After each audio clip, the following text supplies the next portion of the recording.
Fala galera, what's good? What's up?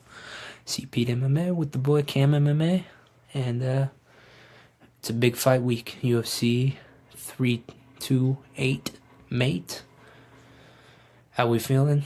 Mr. Sean Strickland versus Khamzat Chimaev, going down in Newark, New Jersey, the East Coast, Prudential Center, baby. You know the old home of the boys, Mr. Jason Kidd, and back when he was there, Richard Jefferson, old home of the Brooklyn or New Jersey Nets, but now it's just the New Jersey Devils. But got UFC there at least once a year. So how we feeling?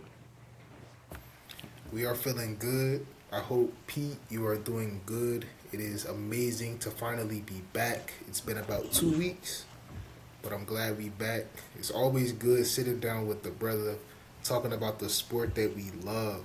But Pete, you did not say a joke to start this pod, so I got you.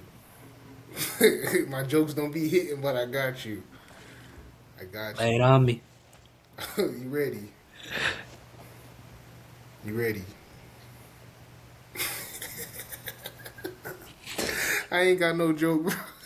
I ain't got no joke, bro. Shit. Let me Hey, think of one. I ain't, oh, I ain't got What's no joke. fuck. Yeah, but see, I'm Can't gonna think of stop one it. off the top of my head, man. Fucking. My boy thought I was gonna come with the fire. My boy thought I was coming with Kamaru the heat. Usman's favorite candy. I got a good joke. What's Kamaru Usman's favorite candy? What is it? A milk dud. Oh yeah, we're done. Yeah, we're done. We're not done. Hey, that was a good one. But Sorry, my thing Usman, is, you already blocked me, so you ain't gonna see anything that I say anyways. But how did I not see it shit, coming? Ali Abdelaziz, I know he be loving his Planters peanuts. Shit. Alright, man. Holy shit. Oh, there we go. See, hey, y'all see why I had to make him tell a joke? Cause it get me going. You feel me?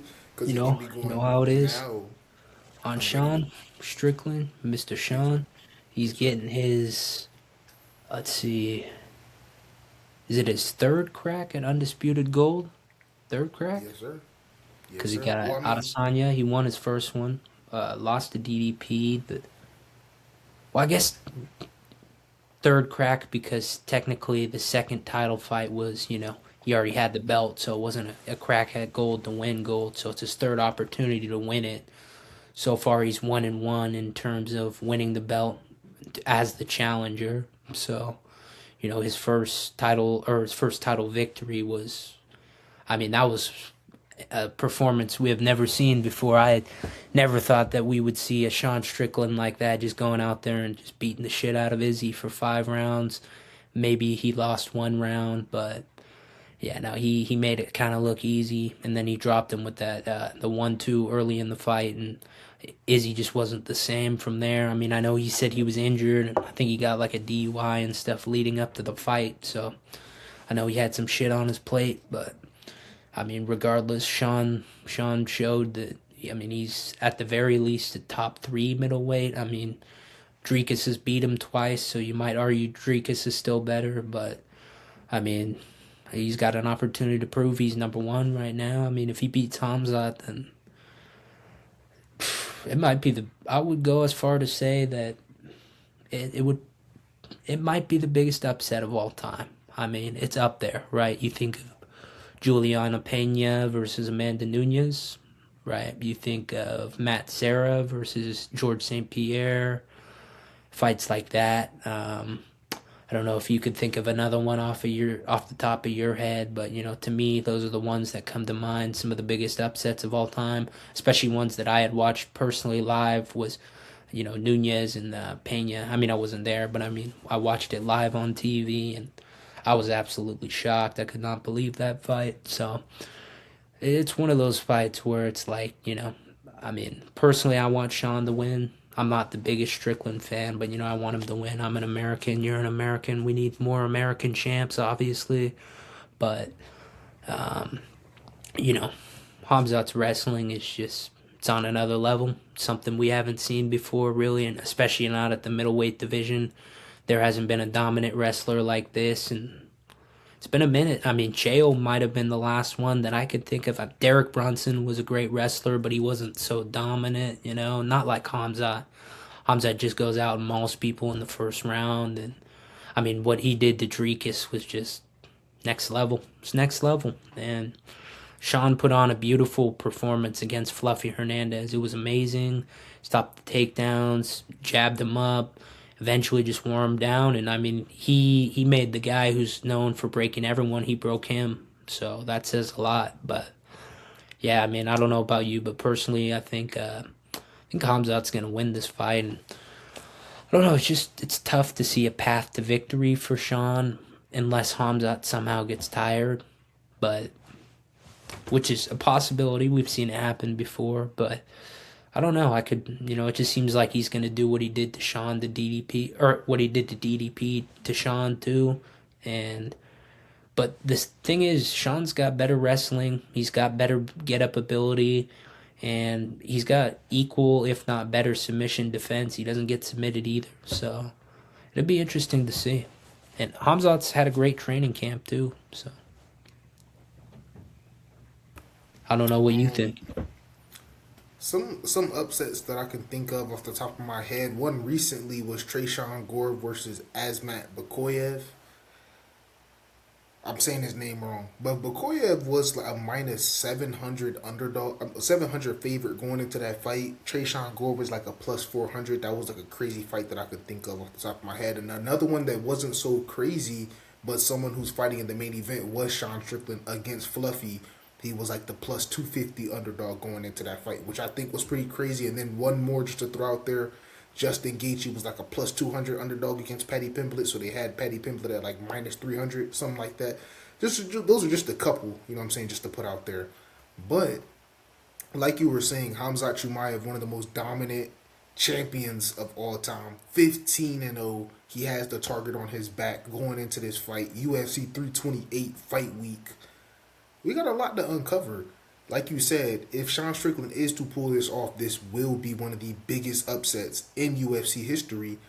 And not only that, Pete, Sean Strickland is getting his third crack at the UFC gold. So the UFC saw something in Sean Strickland's last fight against Anthony Hernandez and Fluffy.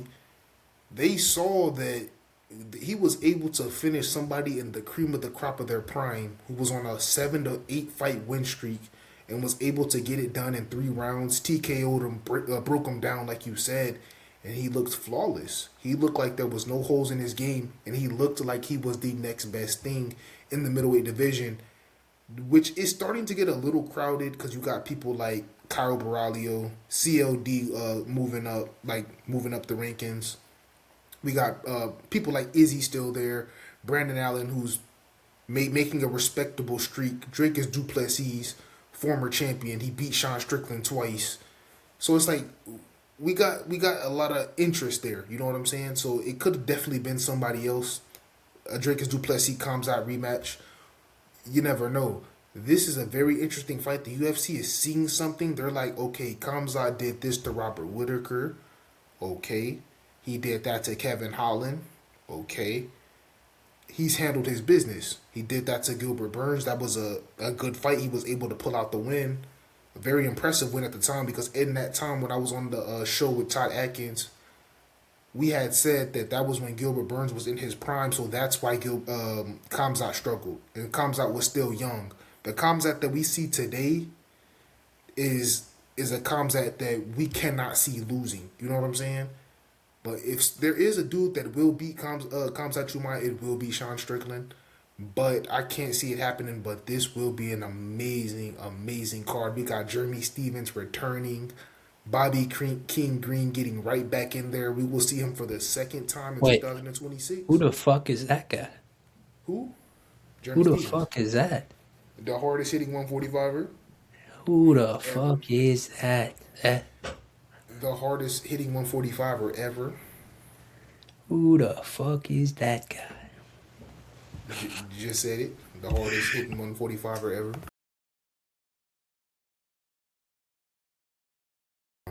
You better put some respect on Jeremy Stevens' name now.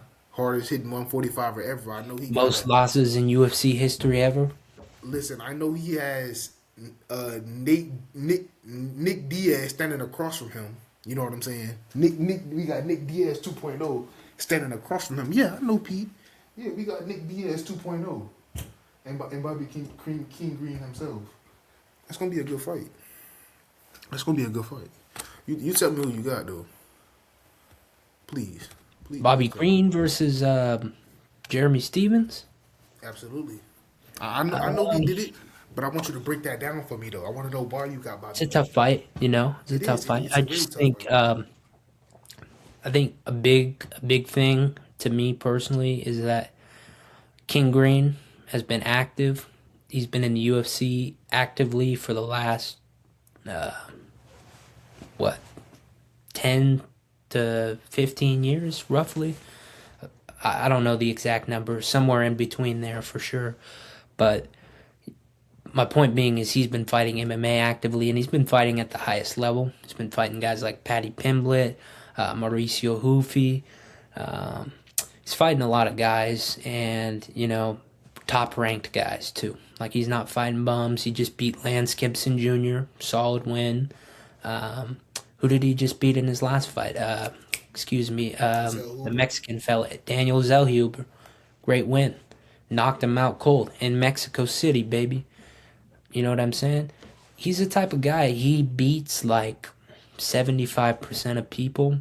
That top 25%, he tends to struggle.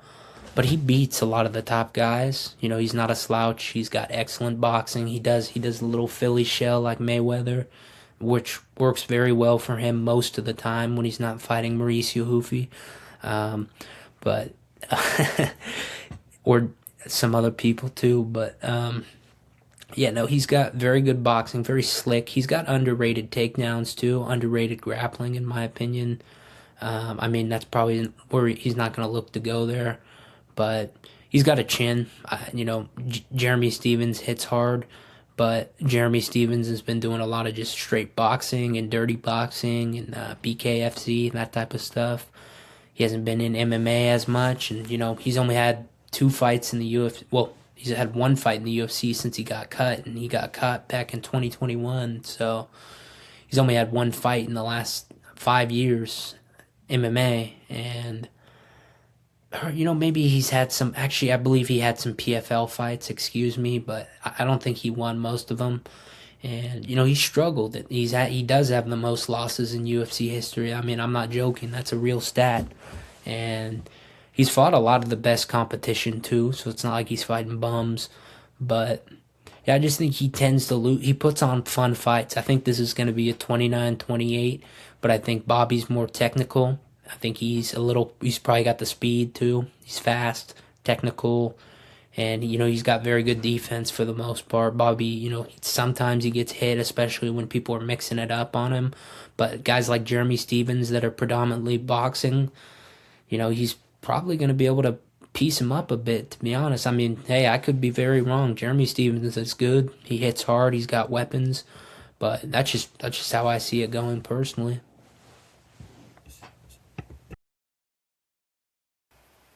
Thank you for that breakdown. That was an amazing breakdown, Pete. Like I have to thank you for that. That was an amazing breakdown. You gave it all to me. You gave me why you think that you could be wrong in Jeremy Stevens winning, and you gave me why you thought that Bobby King Green is gonna win due to him fighting high level competition, and he tends to struggle against the top 25 percent. But let me break it down for you. So yes, if you see on the post that we did on Instagram, I replied to Thai Fight Club. Shout out to Thai Fight Club.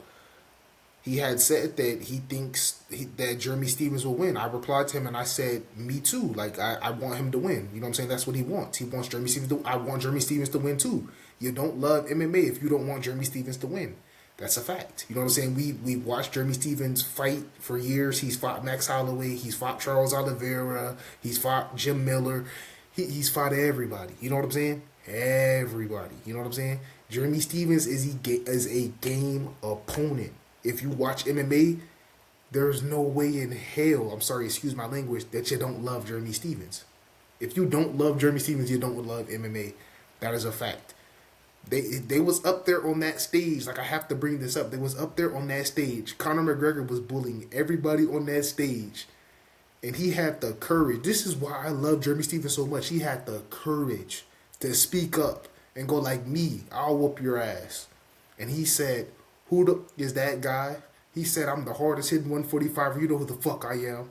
I will always love and respect Jeremy You Stevens. remember too? I don't know if Talk you to me. remember, but he took a picture with Connor's mom too. After he said, "Who the fuck is that guy?" And then he took a picture with Connor's mom and posted a tweet, and he said, "Your mom knows who the fuck I am." That's a real thing, bro. I swear to God. Jeremy Stevens listen, Low key savage for that. he's not finna sit here and play. He's not gonna do it. He had the courage to speak up and say, me, I'm the hardest hitting Hey, 145er. You shout know out who to the fuck I am. 619, baby. And then Conor McGregor went back. I don't know if y'all seen this, but I have to address it. He went back and said, of course I know who Jeremy Stevens is. He's the hardest hitting 145er. That came out of Conor McGregor's mouth. He said, of Yeah, course he I know. did. He said there's a Yeah. video of him where he was Yes. laughing. He's like, Facts. He said, "Oh, of of course course. I know Jeremy. He's a great fighter." Right. He said, of course I know Jeremy. That's a fact. And hey, there He you go. said, "Your You see mom it. knows who the fuck I am." Pete showing y'all, you know what I'm saying? Pete showing y'all the people. But back to what I was saying with Thai Fight Club, I responded to him. I said, me too. Because if you love MMA, you love Jeremy Stevens. That's a fact. Like, that's just a fact. Like, if you just love MMA, you love Jeremy Stevens, okay? So back to it.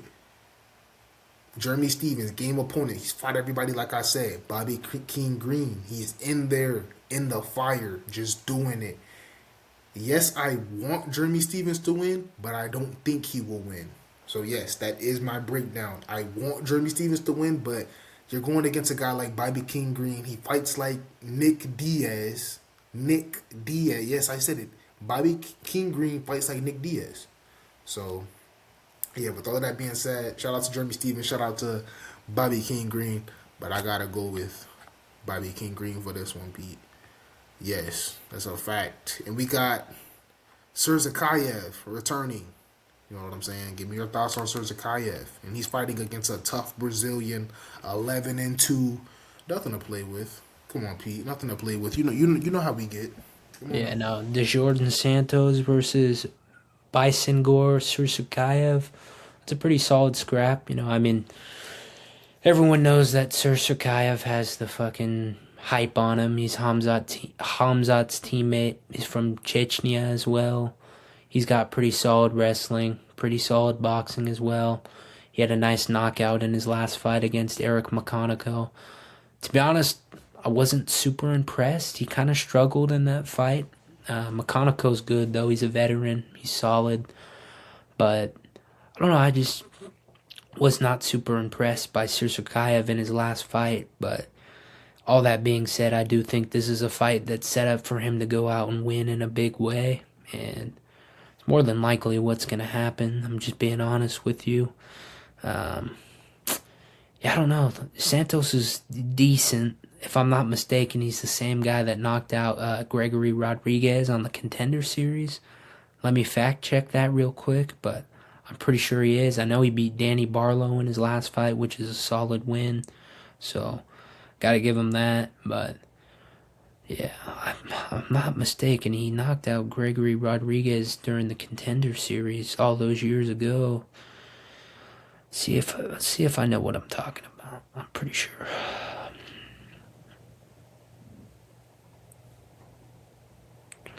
I might be talking about somebody. No, I'm thinking of someone else. Jordan Williams. Jordan Santos, though. That's the guy that fought Danny Barlow in his last fight, though. So, yeah, that's a pretty solid win. I don't know. We shall see who has the upper hand on that one. I don't. It'll be interesting.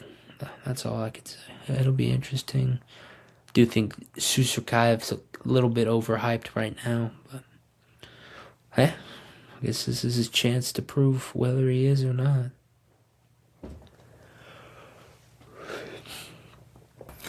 I think that that's gonna be a banger scrap. I think that both guys have something to prove. Surzakayev, he's undefeated. You know what I'm saying? No one has been able to solve the puzzle going against DeJorn Santos. You know what I'm saying? Both dudes have something to prove, but I think that Surzakayev does have the edge. He's Kamzat's teammate, like you said. His last fight against McConnell has had a rough stretch in the UFC, but he has been able to get wins. He has wins over Cody Brundage, and he also has win over his mind is slipping my his name is slipping my mind, but it's a Brazilian. They just fought Markel Marderos' teammate Eric McConnell. He the one who just fought Bo Nickel, right? Adolfo Vieira. Yes, Adolfo Vieira. Sorry, I was muted. My bad. I was saying it. No.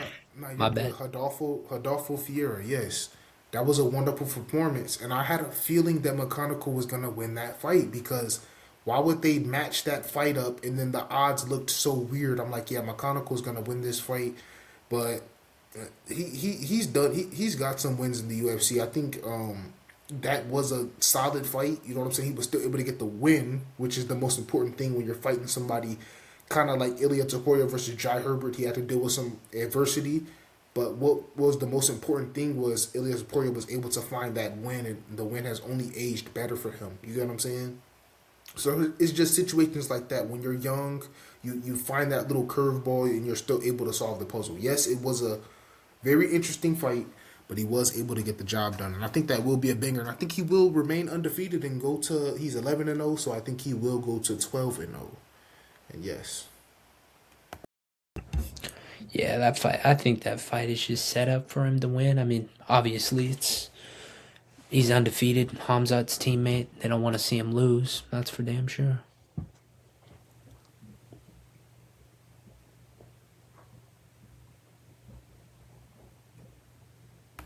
Yeah, I'm cooked. But yeah, and then also Volkov going against Waldo Cortez Acosta. I think that'd be a banger, Pete. I honestly think that'd be a banger. Me personally, I'm leaning towards Alexander Volkov at the moment. I know Waldo Cortez Acosta is on a crazy win streak, but I thought Derek Lewis was gonna beat him. But Derek Lewis, because I watched the video, it was a playback. He folded with a jab and just started curling up. So I think Derek Lewis just got in there for his paycheck and he got up out of there. So it's a little weird, but he's gonna try to avenge Eric had himself against fucking money on Waldo to win that night. that part.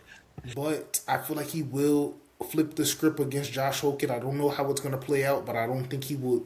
I don't think he wants to give Josh Hogan a name. I think Derek Lewis wants to do something, but you never know. Derek Lewis is Derek Lewis, and he will remain to be Derek Lewis. But you give me your thoughts on Waldo Cortez Acosta versus Alexander Volkov. First off, Derek Lewis is not going to beat Josh Hogan. I'll fucking bet the house on that. Second of all, I think it's tough because Waldo's been a little iffy. You know, he's beat up some so-so competition, if I'm being honest with you. He's lost to Sergey, and he's lost to, I want to say it was Marcos Rogerio de Lima, if I'm not mistaken, early on in his UFC run. So he's only lost 2 fights, and Pavlovich is obviously a great fighter, so there's no shame in losing to him, but I don't know. I'd put Waldo, honestly, on my my parlay with Tatsuro, but if I'm being real honest, just a straight, pick, I do think Volkov should be favored. You know, he's got underrated wrestling. His takedown defense is not the best, I'll say that. Waldo's not a crazy wrestler. I mean, he's a baseball player, now turned fighter, but I mean, he's great. He's got a lot of speed. He's got power. He's got a solid right hand. But Volkov is just one of those guys. I mean, you look at it like this. He turned Sergey Pavlovich, who was a monster, knocking everyone out, except he got knocked out against Tom. But, man, he didn't look like himself when he fought Volkov. He just got outpointed. He just got outdid. And I think another thing that people just don't talk about enough is just Volkov handedly beat Ciryl Gane in their second fight. It was a split decision. That was a robbery that didn't go his way. But, I mean, rewatch that fight, bro. Anyone who has a working pair of eyes who's seen a fight before knows Volkov won that fight. Look at how the fight ended. Ciryl was literally gassed out on the ground, like laying there, and somehow he won. It was bullshit. Yeah, it was bullshit in my opinion. They gave him credit on that guillotine at the end of the first round, but Volkov hasn't lost to a lot of guys. He was piecing up Derek Lewis. Derek got not lucky, but he got a knockout with like 15 seconds left. He's lost to Curtis Blades. He's lost to Aspinall. There's a couple other guys he's lost to. I mean, Ciryl Gane twice now. One of them he should have won. But, he was on like a 5-fight win streak, I want to say, before he lost to Gane. One of those fights being Pavlovich, which has aged incredibly well in my opinion. He's 6'7", he's a big guy and lengthy, rangy, technical, pretty good submissions depending on who he's fighting. So yeah, I think he's favored in a lot of ways. I think Waldo could go in there and knock him out. He could do it the way Derek did it. Derek kind of jab to the body, overhand right. I mean, there's other ways to do it too, but it's just with a guy that tall and long and rangy. I mean, Volkov's got some nasty inside low kicks. I mean, Cortez is a little heavy on his front leg too, so he could just chop the shit out of his leg. That's a very real possibility. He's got a nice body kick too. And, I mean, for a guy that's 6'7", he can get his high kick up there pretty damn nice too. I mean, I know I'm kind of glazing Volkov here a little bit, but yeah, I don't know, man. I mean, Waldo's good. Waldo could knock him out, but if it's not a knockout, I think Volkov wins personally. Probably 29-28, I would say. I think it'll be a close fight, but I think he's just going to out-technical him. That was an amazing breakdown. That was beautiful. And I like how you said that Waldo Cortez Acosta is a baseball player turned MMA fighter. I love that so much, Pete. Thank you. Thank you for saying that. Oh my gosh. That was amazing. I like how you just Shout out the Cincinnati Reds. Yes, absolutely. Shout out to the Cincinnati Reds. And shout out to Ellie De La Cruz. Ellie De La Cruz. He's like that. Oh my goodness. He is like that. But yes, shout out to Bryce Harper and Logan Webb. Yes, absolutely. Come on now. Go. Rockland native, Logan Webb. In fact, and shout out Carlos Rodon. You know what I'm saying? One of the best pitchers in MLB. MLB. Shout out Buster Posey. Oh yeah, absolutely. And shout out Daniel Cease. I said Daniel Cease. Dylan Cease. Dylan Cease. Pitchers. Yes, Dylan Cease, one of the best pitchers. He threw a no hitter a couple years ago for the Padres. Shout out Cal Raleigh. Oh yeah, for sure. One of the best catchers and one of the best. You know what his real name is? And shout out to Jazz Chisholm. Jazz Chisholm. Yep, that's my guy. And shout out to Aaron Judge. But let's get back to the Alexander Volkov versus Waldo Cortez Acosta.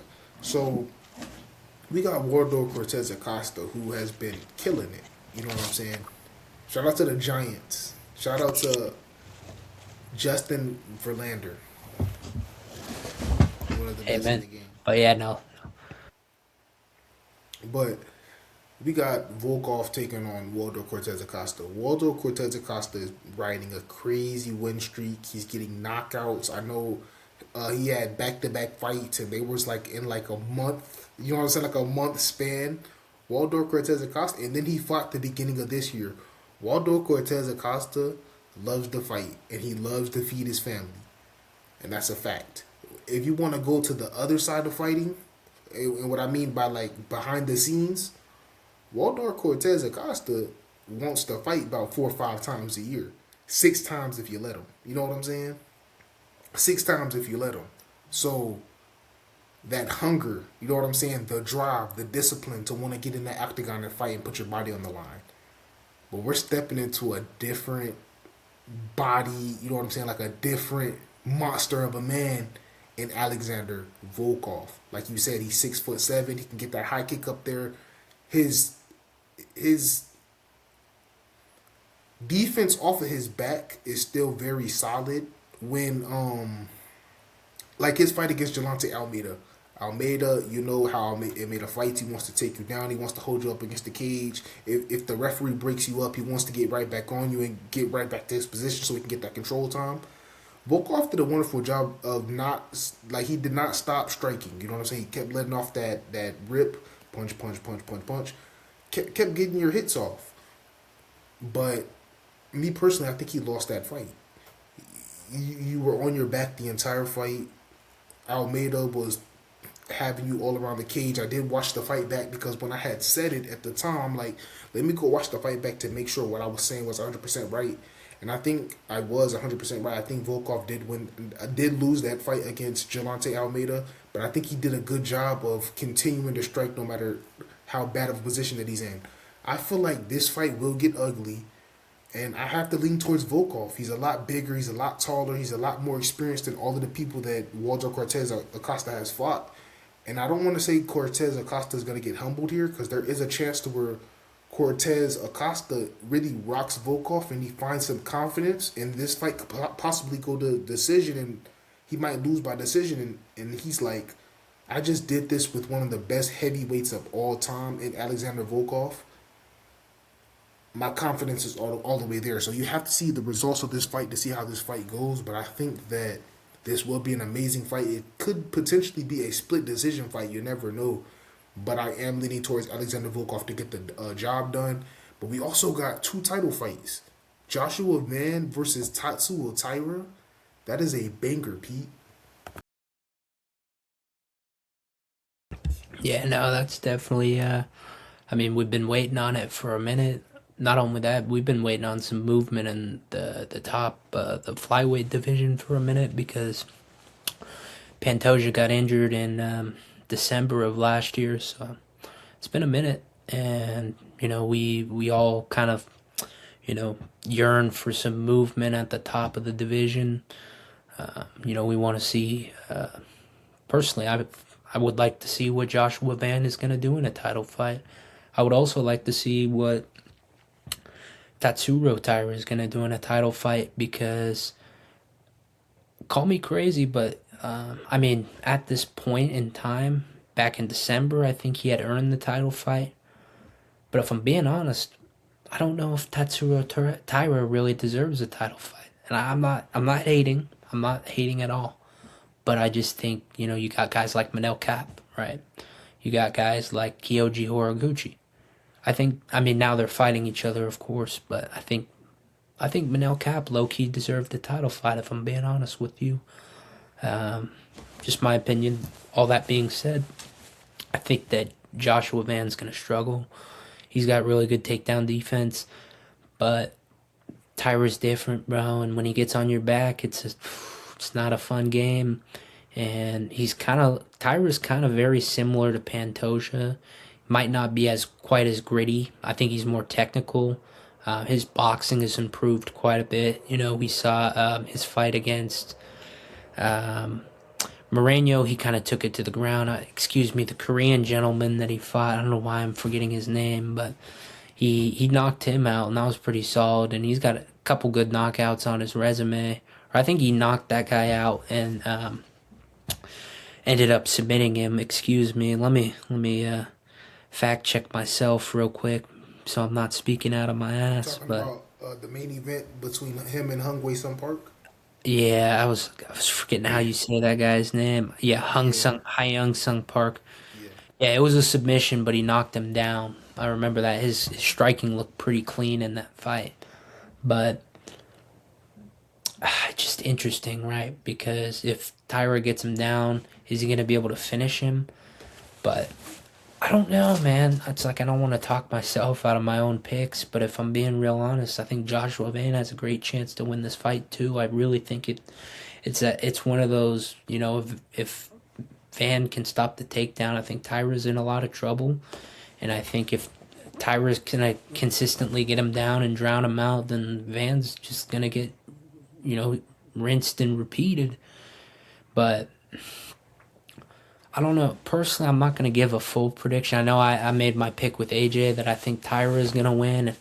I would lean towards Taira, but I like to, deep dive into it just because I think this is a really close fight. I really think this is a close fight. And I would favor Tyra because, when it's a close fight between a grappler and a striker, it tends to favor a grappler most of the time. The only reason why I'm like kind of like a little iffy is just because Tyra's not a crazy wrestler. He's a good wrestler, but he's not a crazy wrestler. If I'm not mistaken, I don't believe he has any background in wrestling. Obviously, he's got a very strong grappling background, but he tends to go for body locks and back takes and that type of stuff. And Joshua Van's takedown defense is solid, but he's only been training for 5 years, so that's something to worry about. And yeah, it'll be interesting to see. Tyra's a submission guy too. That's the thing. Van's fought a lot of guys that are grapplers, but a lot of them have been just straight wrestlers. So fighting a guy who can wrestle and grapple and submit you well, it'll be fun to see. I agree. And I think that this might be one of the craziest flyweight title fights that we'll ever see in probably UFC history. Because me personally, looking at this fight, Pete, both of these fighters, and I'm talking about me from my personal perspective, Pete, I haven't seen enough of either of these fighters. I feel like you said, I agree with you 100%. That's why I gave you that little look. I'm like, okay, Pete knows ball. Because Pete just said something that was just on the top of my head. I don't think that Tyra did enough to get his title shot. That's, for me, that's my opinion, and we all good. That's my opinion. You know what I'm saying? I feel like he hasn't done enough. He had some solid wins over solid opponents, but I'm gonna be honest. Joshua Van has fought better level opponents like Charles Johnson, and then the other name that I'm thinking of, Brandon Royval. There's better names on that list. You know what I'm saying? And then of course Alexandre Pantoja. If you want to break down names for names, Joshua Van has the better name value. So I could see why Joshua Van should win this fight. If we're going off of resume for resume, I think that Joshua Van has the better resume. Better fighter? Me personally, I think that Tattoo Tyra is the better fighter, but I don't think that his resume stacks up enough against Joshua Van. Joshua Van only has 2 losses. One of them was a loss in the early days, and then it was a loss against Charles Johnson, so where he got TKO'd. His fight against Brandon Royval was basically the reason why he got his title shot, because Brandon Royval was the #1 contender at the time. So he was able to finish Brandon Royval, and Pantoja said it himself. He won that fight in the last minute of the fight because that fight was a very close fight. So technically, if Brandon Royval circles around the cage, that fight could have potentially been a split decision. Brandon Royval could have possibly snuck out of the decision because at the end of the fight, when they was fighting, Joshua Van ended up on top, and then you can see as soon as Brandon Royval got up, he was like, like, why did I let him do that to me? Like, dang, like, you know what I'm saying? I just sold myself the fight. Brandon Royval was telling himself like, oh, I could have won that fight, and Pantoja also saw something that he didn't see. But yes, Joshua Van did get the win over Pantoja, but yes, that fight wasn't 100% a fight. It just sucks that that had to be the results of the fight. But I feel like Pantoja handles both of these dudes very easily. You get what I'm saying? So that's what makes this fight, because I think Pantoja does beat Tattoo Tyra. I think this fight's very interesting because like I just said, I haven't seen enough of either of these fighters. You know what I'm saying? I just haven't seen enough. But if I had to lean towards a fighter, I'd have to go with Tattoo Tyra because he has more experience. He's been doing it since he was younger. He basically grew up doing this sport. Joshua Van just started. And me personally, I thought that Pantoja was going to go out there and he was going to show Joshua Van levels. And I said it. You know what I'm saying? And I was 100% wrong because Pantoja unfortunately did get hurt. But if I did have to lean towards a fighter, I'd have to go Tattoo Tyra. But their resumes, if you want to go resume for resume, it's Joshua Van all day long. So if Joshua Van does win this fight, I am not surprised at all whatsoever because he does have a way better resume and he has fought better people. And like you said, I do not feel like Tattoo Tyra deserves this. It should be Manel Kopp. It should be Manel Kopp. I don't want to get too much into depth, but if you know, it should 100% be Manel Kopp. It should have been Manel Kopp versus Alexandre Pantoja, but that fight was before Manel Kopp had fought. So okay, it should be Joshua Van versus Manel Kopp. You get what I'm saying? So yes, but if I did have to lean towards a fighter, I'd have to go with 100%, 100% Tatu Tyra.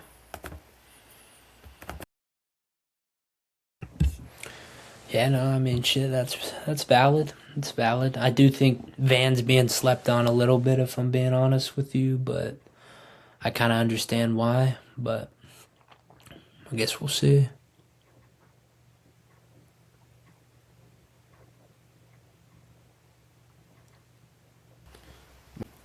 Marwan Rahiki, the one who just got a first Marwan. round. Yes, Marwan, who just got the first round TKO in UFC Perth. He's dangerous, and I did want to get up on this platform, and I did want to give him his respect and his flowers. He is tough, and he's going to be something that you definitely want to look out for. Basically, all of his fights have ended in a finish. Marwan is nothing to play with, and you have to put yourself on notice. His fight against Harry Hardwick. Shout out to Harry Hardwick. There was a lot of questions concerning Harry in his debut with the leg Harold. kicks. He answered. He answered. If you know, you know.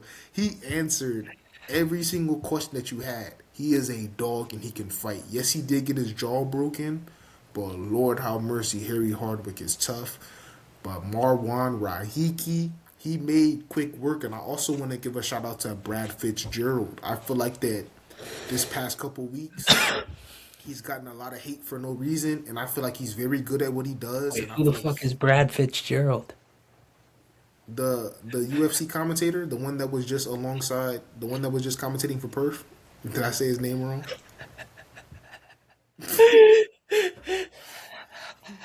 What's his name? You know who I'm talking about though. So. Brendan Fitzgerald. Brendan Fitzgerald. I'm But gonna I'm have to sorry. send this to him. I'm fucked. I'm fucked. Hey, but listen though, I'm showing them love though because on my life, let me tell you, Pete, on my Man, if life, you're gonna show him love, you gotta at least get his name right. He's gonna why be did I like, call "Who the him fuck is Brad? Brad?" Don't say this to him. No, cause I fuck with him, bro. Don't send it. Don't fuck with my relationship, bro. No, I'm sorry, that was too funny. I know you. I know what you meant, though. I know you're No, showing I love. fuck with him though, Pete. Like that's no, like I He think is. he's a He. good I fuck dude. with Brendan Fitzgerald. Shout out Brendan No, I really Fitzgerald do. because No, no, no. that's your Like all actual jokes name. aside, Shout out real shit. Brendan because he be making music. He be playing the Yep, damn piano. He's yep, from Texas. I see him yep, going on his private jet just to go have dinner with the boys. He's yep, making songs. Shout out yep. Brendan and John Anik. He's coming on your ass. Pause. Coming for that ass. Shout out Aljo versus Peter Yan. What? Hey, okay, hold on. But like I was saying though, like I was saying, Brendan Fitzgerald. I'm very sorry for messing up your name. It is 3 a.m. Is in my bad. It's not even 3 a.m. It's 3:30 a.m. currently where I am, and Brendan Fitzgerald. I think that you are phenomenal at what you do. And I'm gonna be honest, you're up. You're literally neck and neck with John Anik. If I'm being 100% honest with you, I know like that's like a lot to put like all up on the table, but dude, you're good at what you do. Like you're very good at what you do. Like me, one thing about me is I really like the play by play people. Like I'm still one of those dudes who loves Michael Goldberg no matter what. You know what I'm saying? I don't care what anybody has to say about him. You can say that he didn't have that much Michael. knowledge. Yeah, Michael Goldberg. You can say that he didn't have that much knowledge on the UFC. Okay, cool. It's I grew up on him. You know what I'm saying? That's the voice I heard when I watched UFC for the first time. I'm like, oh my goodness, this dude makes me want to fucking watch this shit every single time. And then when they started going towards a different route, it just I had to refresh it to myself. You know what I'm saying? You Like know, for me, those. when they My bad. Go started ahead. going in a different route, bro, it was all over. What you mean by that, Pete? It was all over. Oh, that was smooth. Oh, that was so fucking smooth. If you know, you know. That was so smooth. But you gotta be a real UFC fan to understand it. I won't. I won't explain it. I won't. You have to be a real UFC fan to understand that. So I won't explain it. I'm just gonna leave that in the air. But yeah, I'm just one of those dudes. I grew up on Michael Goldberg. So he's just always gonna have like the first fight like I ever watched in the UFC. It was commentated by Michael Goldberg. So it's like if that's the first time you ever watched UFC and that's the voice that you heard and his voice is just he's making you just want to watch it, and then you got Joe Rogan going like nah Mike, you know. Ooh. See, look, this is let me tell you one quote by Michael Goldberg, Pete, that just will ever like I'm thinking about it right now. It was the fight between Diego Sanchez and Gilbert Melendez. He so they was going into the third round. And Michael Goldberg said Sanchez's corner just told him, "Don't let them take this away from your family." He said it just like that. Don't let them take this away from your family. Oh my God, that shit. Weak. Oh. Michael Goldberg, he hit so different, and it touched my soul. You want to know why it touched my soul?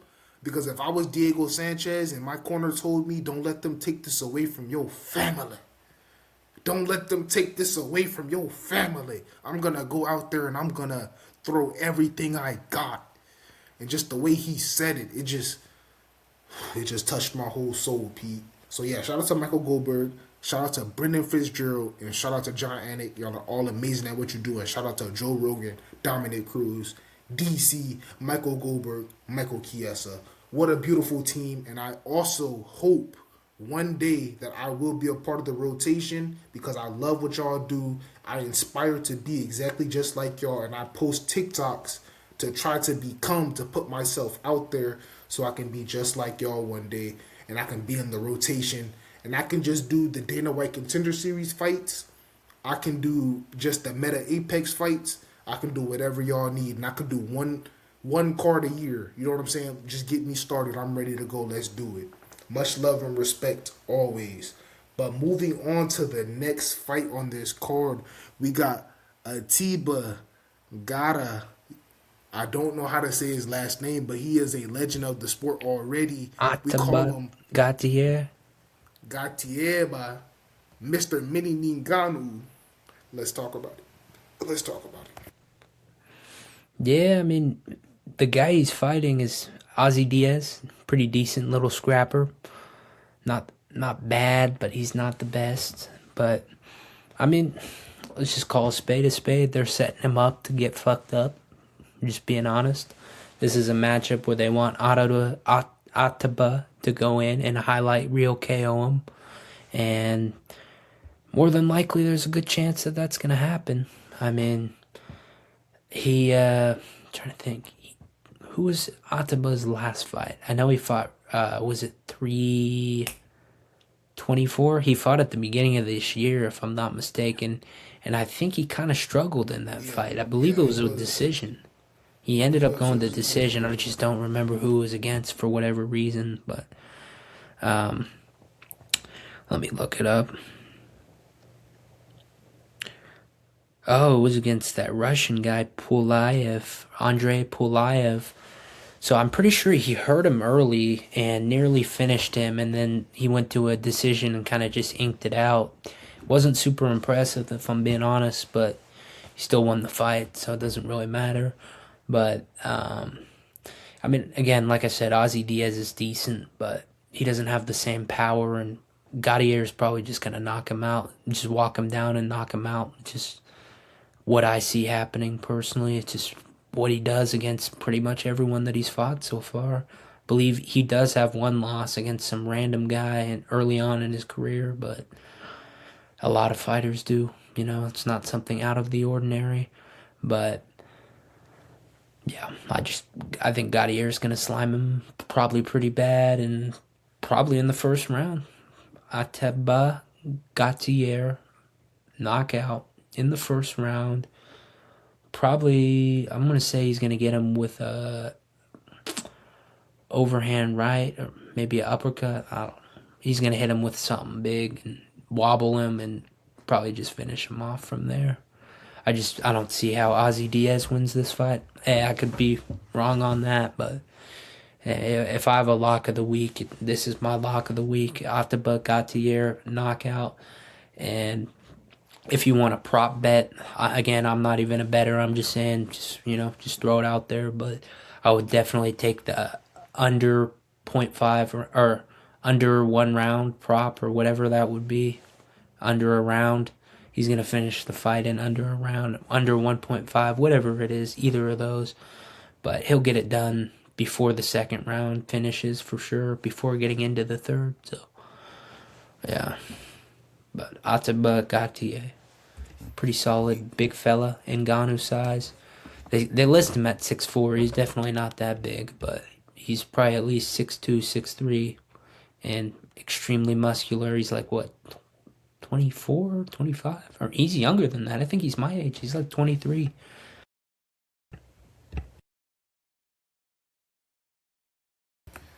Before I even get into my breakdown, I want to say I appreciate what the UFC is doing here. They're building a fighter. We love to see it. Give us something to talk about. Like you just said a lot of things about Atiba. You know what I'm saying? You just said a lot of things about him. You know what I'm saying? You want to know why? Because the UFC is giving you stuff to talk about. You know what I'm saying? They're giving him fight after fight after fight to where he should win his fight. Keyword, should. He should win this fight. He 100% should win this fight. You want to know why? Because they're trying to build him. They did it with Paddy Pimblett. You know what I'm saying? You just want to build your fighters. So as they continue to keep building him, all it is just going to build his confidence. So when he finally is able to crack that top 15, he already has these knockouts, these highlight reel performances, and all that does is just build him up into becoming a bigger star. And the UFC is doing a phenomenal job of just placement. They're trying their best to make sure he's on numbered events. His last fight was on a numbered event. They want to make sure that they're trying to implement this dude in history. And they're doing a phenomenal job. Like we said, Mini Ngannou, that is 100% a fact. He's going against Ozzy Diaz, a tough game opponent. They're giving you these solid people to where if you get past these people, okay, let's keep working with you. If you lose to this person, okay, we're going to go back to the drawing board. We're going to give you this guy, and we're going to see what you do against this guy because he fits what you want to do stylistically. Okay, cool. Now let's get into the fight of who I think is going to win. I 100% think that Atiba is going to get this win again. He's going to continue to look good, look solid on the feet. His last fight was a little bit shaky, but like we said, a lot of fighters on the come up have these shaky performances and still get the job done. I think that this will be his little way to bounce back from his last performance. A lot of people have questions saying, oh, I don't think he's this, I don't think he's that. This is a perfect opportunity for him to go right back into that cage, Pete, and show the world that, okay, yes, I did what I did in the first round and then I winged it the last second round and the third round. But this fight, I'm going to show you. Yes, if this fight goes the distance, I'm going to do that. Yes, if I get him down this time, I'm going to take him down and I'm going to finish my fight.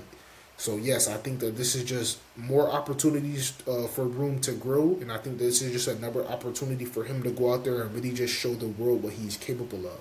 But with all of that being said, I think that Atiba will continue to look great and he will obtain another UFC win and just keep building history. Step by step, we're watching history in real time. This dude could have 100% be a star in the making. And if you know, I collect UFC cards now. I would love to have a Atiba UFC card. He's somebody that I'd be investing in very, very early. For all of my card collectors out there, you definitely want to get your hands on a Atiba card, a Paddy Pimblett card. As he was going up, like the fighters that they're like a Tommy McMillan card, I would love that card. Certain fighters that they're building up, you gotta get behind it. But yes, with all of that being said, I think that Atiba will 100% get this done. But also, we have another banger between the welterweights. Two new welterweights. We got Joel Alvarez versus the new 29-1. I'm gonna butcher his name, Yursalov. I think that this is gonna be a banger fight. I want to hear what Pete has to say about this fight. Joel Alvarez, basically his only loss in the UFC is to Arman Sarukian, and then he had another loss to a questionable opponent, and then he has one more loss. But Joel Alvarez, Yursalov, I think that fight's Yaroslav Amosov. Correct.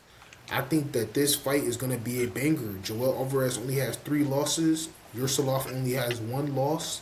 Yursalov is extremely tough, and his first fight in the UFC against Neil Magny, that was a good fight. He did what he was supposed to do. He got Neil Magny up out of there. He handled business.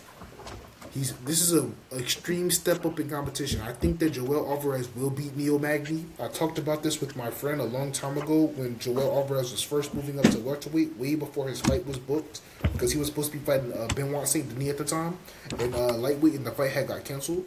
So we was talking about that fight, and he was saying that he thinks that Joel Alvarez can't get past Neil Magny. But me personally, I'm gonna have to disagree with him. I think that Joel Alvarez is him. He showed it against Vicente Luque. Vicente Luque looks good too because he just got a submission over Kelvin Gastelum. So I think that I think this will be a good fight. But if I did have to lean towards a fighter, I'd have to go with Joel Alvarez because he has more experience inside the UFC. He doesn't have more experience fighting at lightweight Pete, not lightweight Pete, at welterweight Pete. Right, he doesn't have more experience fighting at welterweight, but he does have a lot more experience fighting inside the UFC octagon. And I feel like Neil Magny to Joel Alvarez is a big step up. If your first fight in the UFC was Neil Magny and you beat him, and then they're giving you Joel Alvarez next, you're not going to fight any more easy opponents. You get what I'm saying, Pete? Yursalov has the chance to build one of the craziest resumes of all time if he gets this win over Joel Alvarez. Because he'll have a win over the gatekeeper and Neil Magny. So they're like, okay, so you can get past the gatekeeper. Now let me give you a flashy star. You know what I'm saying? Me personally, I think that Joel Alvarez is a flashy star. So if Yursalov can go out there and get this win over a flashy star in Joel Alvarez, he has the potential to build one of the craziest resumes in UFC history, and he already has a crazy record because he's 29-1. I don't think y'all realize how crazy that is. 30 professional fights. He's won 90+% of them. So he's been in the octagon for 30 professional fights, and in 29 of those fights, he walked out of there with the victory. And half of those fights have probably ended by finish. I don't know off the top of my head, but Yursalov is very dangerous. Getting this win over Joel Alvarez means the world. This is the biggest fight of Yursalov's career, and this is a very big fight for Joel Alvarez because if Joel Alvarez gets this win over Yursalov, they could just throw him at that 15th spot. That 15th spot is very shaky in the welterweight division because people are going in and out. They had Kobe Covington there. Michael Venom Page, he's bouncing from weight class to weight class. That was the last fight on his contract. We don't know if he's going to re-sign with the UFC. So if Joel Alvarez can get this win, this is potentially... Go ahead, talk to me, Pete.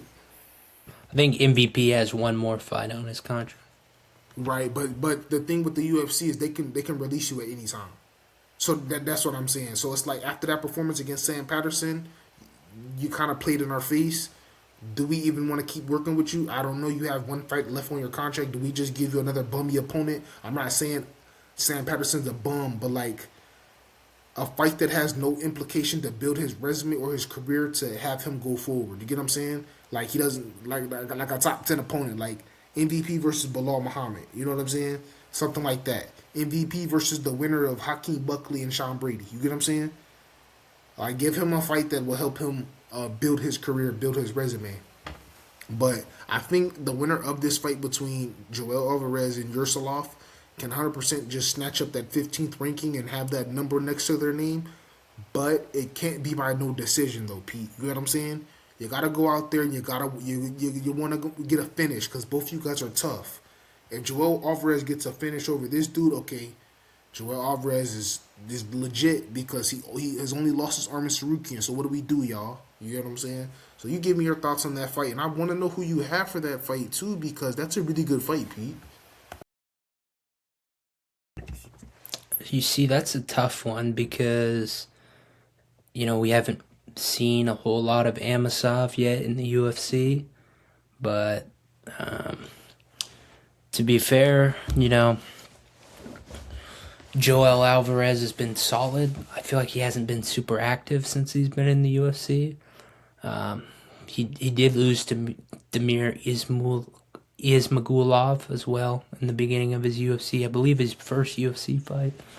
But the thing that just stands out to me, and someone else mentioned it to me, and it made me double think this fight, because I was kind of leaning towards Alvarez in the beginning. He's got 17 submissions, 5 knockouts, 1 decision. Before his last fight against Luque, he had finished every single fight. And honestly, that fight was kind of bullshit. He probably should have had a finish too. They kind of gave Luque a little bit of mercy on that. And remember when he called an eye poke and it wasn't an eye poke, and they basically just stopped the fight for no reason. Technically, they should have been a TKO by the actual rules, but I don't know. They ended up being a decision. But the stat that just stands out to me is 47% takedown defense from Joel Alvarez. And Amosov is a relentless wrestler. I mean, that's what he does. Bread and butter is a wrestler. He's taking Neil Magny down, who's a pretty solid grappler. And so I think that Amosov's just going to out grapple him the entire fight. He might not finish him. He does have really good submissions. He submitted Neil Magny in his last fight. I think Amosov does have quite a few decisions, if I'm not mistaken. But his striking's not bad either. But Alvarez is going to have a big advantage if it stays on the feet. I'll say that for sure. He's longer. He's 6'3". Alvarez is 6'3". He's rangier. But yeah, it's tough to say. I mean, Amosov has 12 submissions, 9 TKOs, and 8 decisions. It's 29-1's a pretty goddamn good record too. His only loss is shout out Jason Jackson, pretty good fighter to lose to, if anyone. He got caught and TKO'd, but other than that, I mean, Amosov's been perfect. A lot of people called him one of the best fighters out of the UFC for a long time, so I do think he's one of those guys that's going to come into the UFC and do a lot better than a lot of other Bellator guys. And honestly, it's like, you say the Neil Magny, but I mean, for your first UFC fight, that's a pretty fucking solid win, to be honest. Like, I think Neil Magny was on a little win streak too when he beat him. So, yeah, I personally am going to say Amosov's going to win. It's probably going to be a boring decision. They're probably going to still throw him into the rankings. Maybe not, but just because he has his pedigree in Bellator, I think they could put him in the rankings if he wins.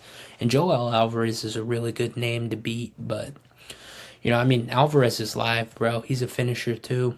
I mean, he submits people all the time. He knocks people out, too. He's long. He's got dangerous strikes.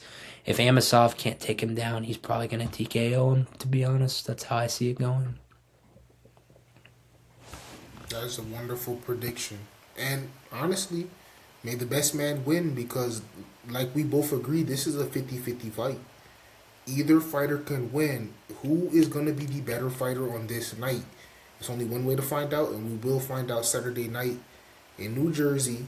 So make sure you are tuning in. And one thing that I like to say, Pete, is tune in or hear about it. You know what I'm saying? What you going to do? You pick. You know what I'm saying? It's up to you. The ball is in your court. But a fight that I really want to talk about is between Sean Brady and Hakeem Buckley. Let's talk about it. I'll go first. We got Sean Brady, who's coming off of a very controversial loss. And the reason why I say controversial is because a lot of people say, why didn't he just shoot? Why didn't he just shoot? That's how I look at people who just say that. What do you mean, why don't he just shoot? Are you serious? Boy. Boy. Shoot. By the time you shoot, you gonna feel like you got shot. You get what I'm saying? Cause you gonna shoot for the takedown. He gonna back up, boo. You know what I'm saying? He gonna be face first, ass up. You know what I'm saying? My bad. Face down, ass up. You feel what I'm saying? You don't want that. Somebody like Michael Morales, if you chase him, he will catch you. I don't care what anybody says. Do not chase him trying to shoot for a takedown. Your best bet is to stand with him. I feel like Brady got caught because he was guarding. Michael Morales is like LeBron James out there. You heard me? He's like LeBron James. You heard me? He's LeBron James out there. You know what I'm saying? He has the wingspan of death. We have a heavyweight fighting in the welterweight division. So Me personally, I think Michael Morales has earned his title shot. I don't care what anybody says. You can say what you want. Michael Morales is the best thing since sliced bread. I'm talking about, you got a loaf of bread. Let's start cutting the loaf into slices and let's make sandwiches. That's Michael Morales. You know what I'm saying? He's the best thing since sliced bread. I love you, Pete. All right, so look, Michael Morales is just that dude. So when I say controversial, that's what I mean. Because a lot of people are saying, why didn't he do this? Why did he do this? I just got to look at you and go like, what you mean, why didn't he do that? I mean, it's Michael Morales. Okay, cool. But before that, though, Sean Brady. You know what I'm saying? Sean Brady. Before that, we're not talking about Sean Brady after Michael Morales. We're talking about Sean Brady before Michael Morales. Sean Brady. You know what I'm saying? Number 2 in the world.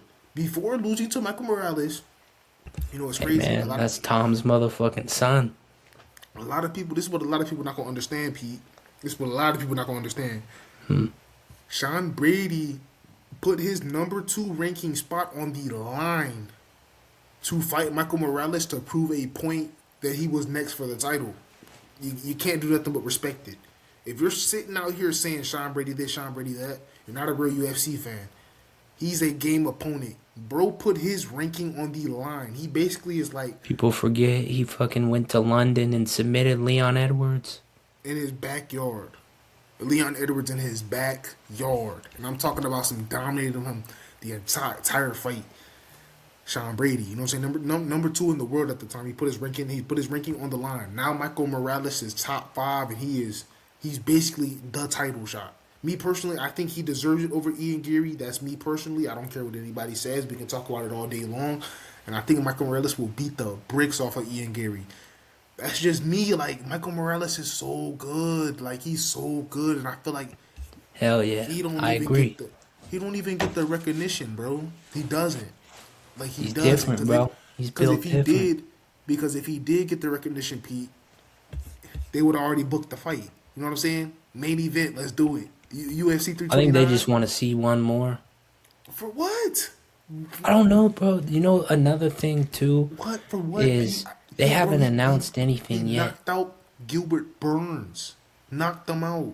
Yeah, I know. And Sean Brady and Neil Magny. Yes. He beat Max Griffin by decision.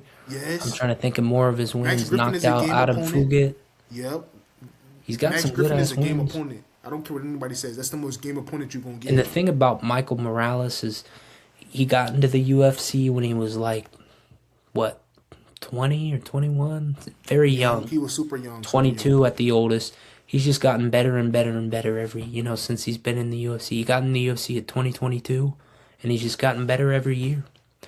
But the one thing I will say is I hope if he doesn't get the title shot, I hope he fights soon because I don't want to see him sit out any longer. See, my thing is, I agree with you, but my thing is, you have nothing else to prove. I don't even care, Michael Morales. Yes, but now that Prates just won, you can't really...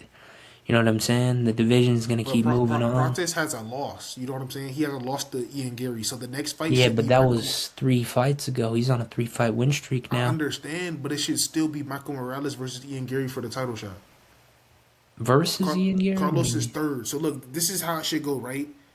Michael Morales, Ian Gary, Carlos Prates. Okay, cool. Carlos Prates is still behind. You know what I'm saying? Yes, that was a beautiful performance, but you lost to Ian Gary. Same thing with Ian Gary. You lost to Shavkat. So it has to be...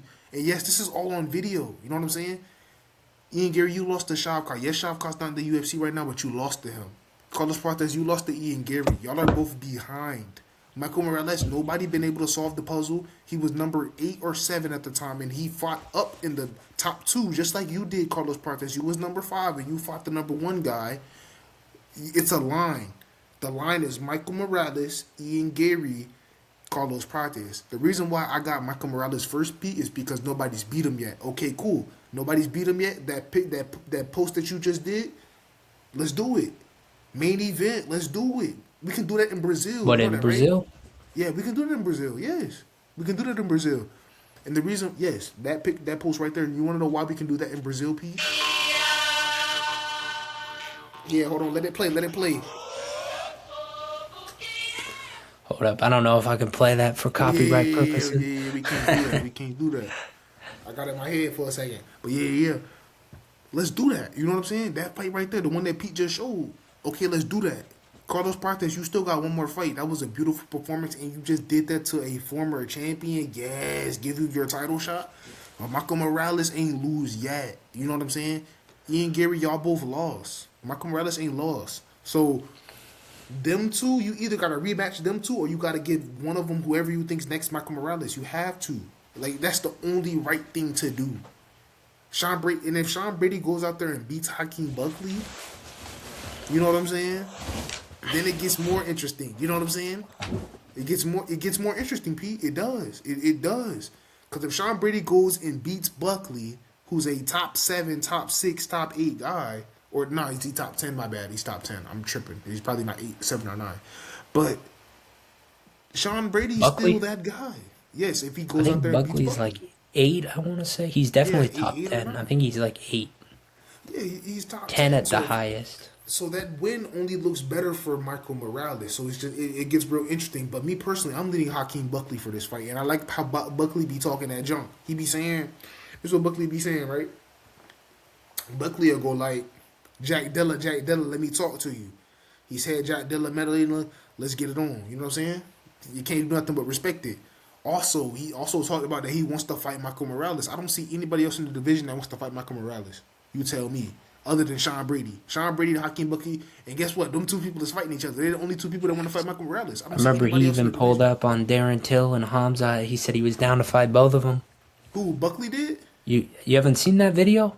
I do be seeing these videos about Hamza on God, but I didn't see that video? No. I didn't see that one, no, but I do. He was like, he pulled up on Hamza and Darren Till, and he was trying to get a fight with Darren Till, and he's like, I'll fight you too, Hamza. And then Hamza, who is this guy, brother? Everybody know Buck, bro. Everybody know Buck. But Buck a real one, bro. That's literally what he said to him. He said, who is this guy? I will kick his ass now. Right. He said it just like that, too.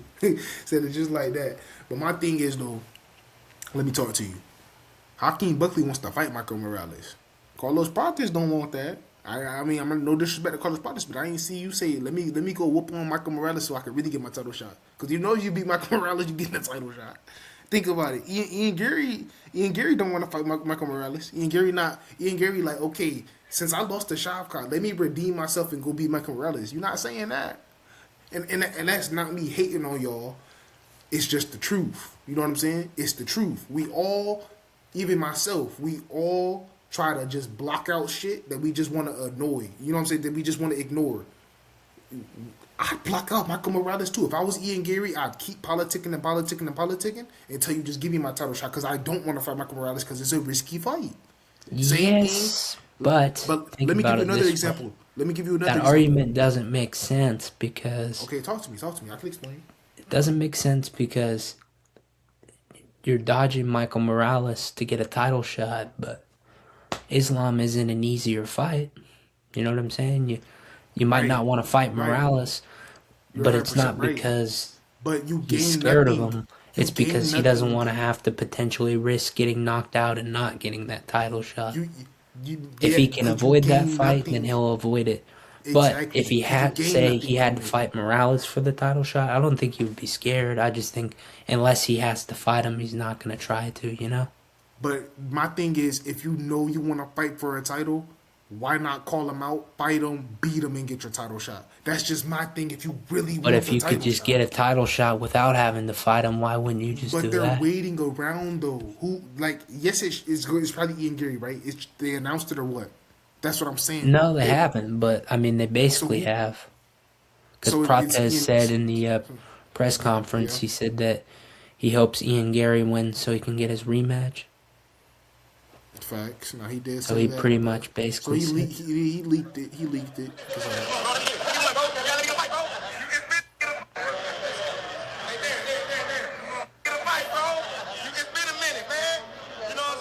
I love this video. I can't worry about him, but you though, I need you. You know what I'm saying? No, bro, don't say it though. We on camera. You record, you better be recording. Let's fight in July. Let's fight in July. Yeah. Come on, let's go. London. He pulled up on both of them. I'm being ready. Let's get money. Oh, Hamza on the side. Look, Hamza gets Ella butthurt at the end. I love that. Video's I love that. See, That's why I like Buckley so much. He always running down on people. I love it. Let's do it. Let's do it. Let's do it. Because it's not only is he trying He's to run down on respectful you, about it too. I like he's trying that. to get that money. It's about the money too. It's about the money too. It's because he came up from Walgreens, bro. Let's talk about it. And You Panera seen Bread. that? He on the Yeah. come up. He said he was just working there, and now he's just trying to make money to support his grandma. Facts. And he was working at Panera Bread too. I think he said something like that. I could be confused, but I did see that. He said something about he was working at Panera Bread. Hello? Hold on.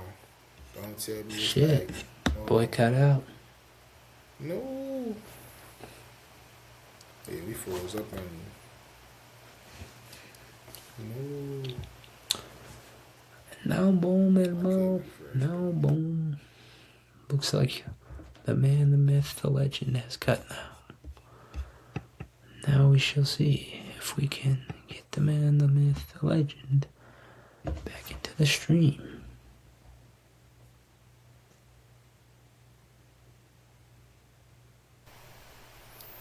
Alright, now I think so what I was saying about Hakeem Buckley and Sean Brady about the title shot is if you beat Michael Morales, Ian Gary, Carlos Prates, I'm talking to them two because them two are clearly in line for a title shot. If you go out there, you go fight not Carlos Prates, if you go fight Michael Morales in the main event, the winner of that is going to 100% get the title and they're going to book it right away. But Islam hasn't fought since December. You know what I'm saying? So you know he wants to get back in there. He wants to get back in the cage. He's hungry. You know what I'm saying? You know he does. So they have to pick somebody. Me personally, my pick is Michael Morales. That's what I want people to understand. You get what I'm trying to say, y'all? So me personally, I think that Michael Morales is the pick. But if one of those two dudes want it, and you know you want that title shot, say I want Michael Morales. Carlos Prates say you want him in Brazil. Ian Gary say you'll take him anytime, any place because you know what I'm saying. They probably won't go to Ireland. Who knows? But if y'all do that, your next fight will be for the title, no matter who's fighting for the title. And we got Pete back in here, so I'm gonna hang up this phone call. But like I was saying, you get what I'm trying to say, Pete? Yes, you disagree because I agree with what you said, Pete. Because you had said fighting Islam is not an easier fight. You're 100% right. But who doesn't want to see Michael Morales versus Islam Makhachev? If you don't want to see that, then you don't love MMA. I feel like out of those This three is guys, the reason, too, why I want to see either Morales or Prates versus Islam versus Ian Gary. Is because Ian Gary is not a knockout artist. He's not a power puncher. He's gotten some people. We got D-Rod with the head kick. He got a couple knockouts early on, but I mean, ever since he's come to the top of the division, with all due respect, he's become a decision merchant. He's just going out and outpointing people and shit. If you can do that, much respect. He's gonna beat 99% of the division with his skills, but he hasn't been someone that people want to watch. He's not knocking people out on the regular. Let's see. Since he's come into the rankings, he beat Neil Magny by decision, Jeff Neal by split decision, Bilal was a decision, Prates was a decision in which he almost got finished at the end. Shavkat, he lost by decision. I know I'm probably forgetting some people there, but he did beat D-Rod by head kick, and that was a ranked opponent at the time. But I think D-Rod's the only ranked opponent that he had finished, and I don't know. It doesn't really make sense to me. I agree with what you're saying, 100%. And I want it to be Morales. I feel like out of those three guys, in order, I feel like it goes Michael Morales, Carlos Prates, Ian Gary, give the toughest matchup to Islam Makhachev. I feel like Prates will do a good job, but I feel like if he gets taken down, it'll pretty much be over. But I feel like the thing with Michael Morales, I feel like the way he stands and he fights, it's going to be hard to get to the takedown, and I could just see him letting off some crazy shit on Makhachev. And I want to see how Makhachev will fight against Michael Morales. I can see him taking down Ian Gary. I can see him taking down Carlos Prates. If you got a guy like Sean Brady, I'm not comparing Sean Brady to Islam Makhachev, trust me, I'm not. But he's very good at grappling and wrestling. You know what I'm saying? Those are his strengths. You know what I'm saying? Michael Morales made quick work of him. You know what I'm saying? And he made it look good. He styled on him. He did what he was supposed to do. Phenomenal performance. But this is my thing, though, Pete, about that fight. You beat Sean Brady, right? At the press conference, somebody had asked, winner of the fight between Sean Brady and Michael Morales title shot. If you think about it, it kind of made sense because Sean Brady was number 2 at the time. Michael Morales was 18-0 at the time. You know what I'm saying? Winner of that fight, that could potentially be a number 1 contender fight. Technically, if Dana White keeps his word, Michael Morales should be fighting next for the title. Technically, that came out of Dana White's mouth, but yes, it could have been an accident. It could have just been the spur of the moment. It could have just been a mistake by Dana White, but at the same time, he did say that. So Michael Morales, he went out there, he did what he was supposed to do, he got the win. I feel like the moment was a little too bright for Sean Brady. That was Sean Brady's moment to really prove to the world that I'm the only dude that's putting my ranking on the line. You get what I'm saying? I'm the only dude in the division that's doing that. I'm giving Michael Morales the opportunity to be in the top 2, top 3, top 4, top 5, however y'all want to put it. Now he's a top 5 opponent, and he could stay there for a very long time, depending on how this all shapes out. But I feel like he does pose the biggest threat to Islam Makhachev. It's just the stance, the way he stands back. It's going to be tough. But I think Michael Morales versus Islam Makhachev, book it. And I would love to see you make an edit for that.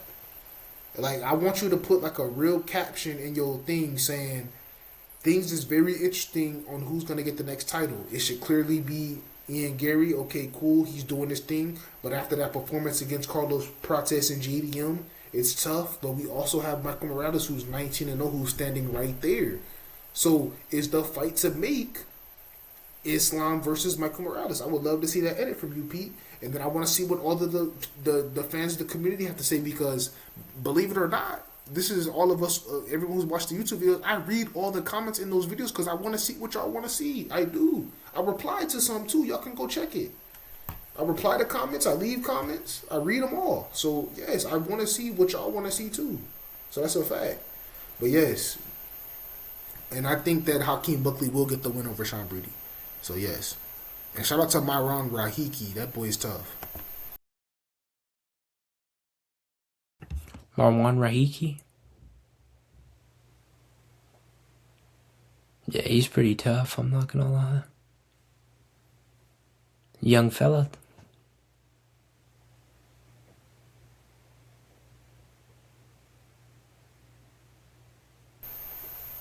Hakeem Buckley versus Sean Brady could go either way. It just depends. Obviously, Hakeem has got the striking advantage. Sean Brady's got a strong grappling advantage. That's for damn sure. I really wanted to talk about this dude because he's very interesting. Like, he has a lot of finishes. A lot of his fights end his finishes. Clearly, he's a very active fighter. And I really want to see how he matches up against these top guys in the division.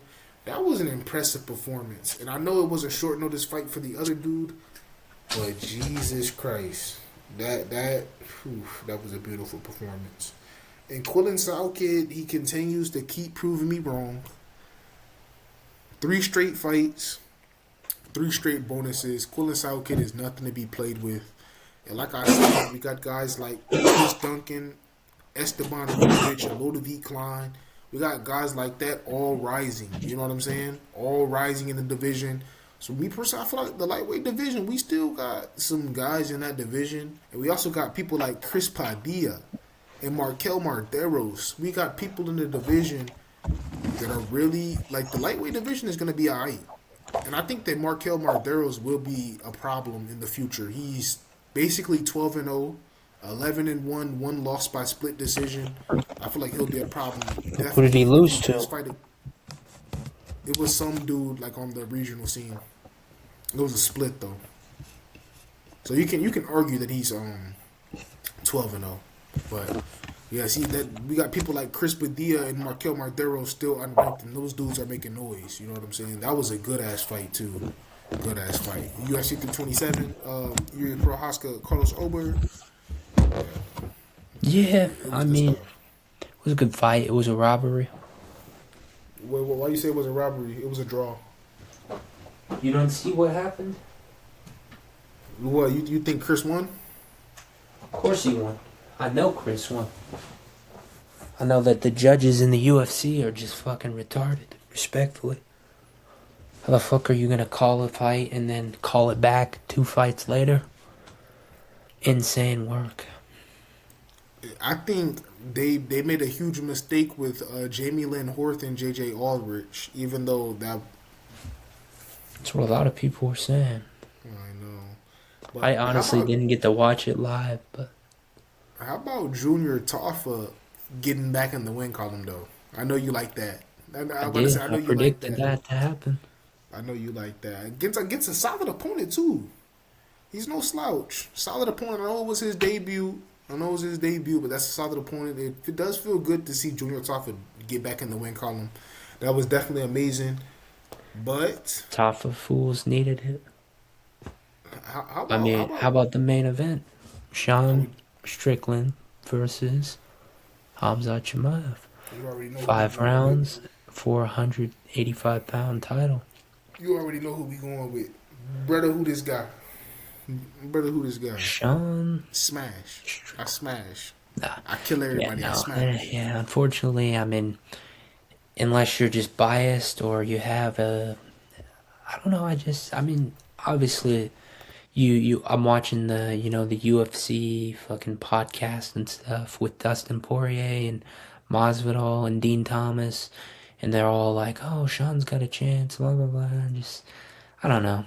They're paid by the UFC to say that.